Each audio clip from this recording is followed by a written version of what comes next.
So for this one, the two shapes you need to find are the big circle and the little circle. And then the equation that we're going to use, the probability equation, that stands for shaded, is going to be the denominator, or the whole thing, is going to be the big circle. And then the numerator, the whole minus the small.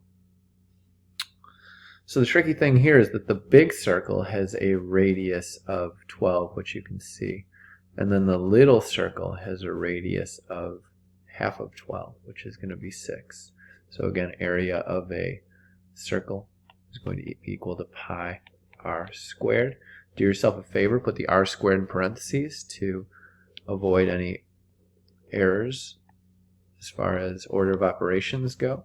And then put, I don't like that, let's do this, put the numerator and the denominator in parentheses as well when you're typing things into your calculator. All right, try it again.